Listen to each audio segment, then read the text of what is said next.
എല്ലാവർക്കും നമസ്കാരം. ഇത് കണ്ടോ, മേത്തിയാണേ. മേത്തി എന്ന് പറയും, ഹിന്ദിയിൽ മേത്തി എന്നാണ് പറയുന്നത്.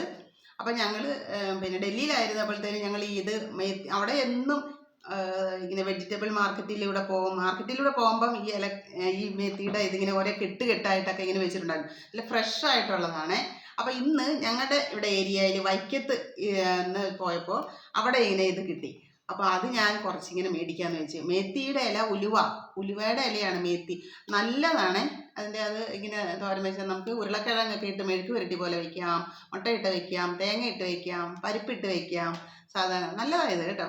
അത് ഞാൻ ഇന്നിപ്പോൾ കഴുകിയൊക്കെ എടുത്തു. ഇതേ കണ്ടോ, ഒറ്റേടിൻ്റെ ചെറിയ ചെറിയ ഇങ്ങനത്തെ ഇലയാണ്. ചെറിയ ഇലയാണ് കണ്ടോ, ഇത് കണ്ടോ, ഇതാണ് ഇതിൻ്റെ ഇല കണ്ടോ, ഈ ചെറുതാണിത്. ഇത് നമ്മൾ ഇതിങ്ങനെ ഈ ഇല മാത്രമായിട്ട് ഈ തണ്ടെടുക്കരുത്. തണ്ടിന് ഇച്ചിരി കയ്പുണ്ട്. അപ്പോൾ നമ്മൾ ഇത് ഇങ്ങനെ എടുത്താൽ മതി കണ്ടോ. അപ്പം ഇത് നല്ല അവിടെ നമ്മൾ ഡൽഹിയിലായിരുന്നപ്പോൾ എപ്പോഴും വാങ്ങിക്കുമായിരുന്നു. അങ്ങനെയാണിത് ഇത്രയും നല്ല ടേസ്റ്റ് ആയത് കഴിക്കാൻ. അവർ മേത്തി ആലു പൊറോട്ട ഒക്കെ അതിൻ്റെ കൂടെ മേത്തി പൊറോട്ട ഉണ്ടാക്കും. ചപ്പാത്തിയുടെ കൂടെ, അതായത് അവർ പറയുന്നത് റൊട്ടിന്ന്. അപ്പം അതിൻ്റെ കൂടെ ഇതിങ്ങനെ ചേർത്ത് ഇങ്ങനെ ചപ്പാത്തി പരത്തും.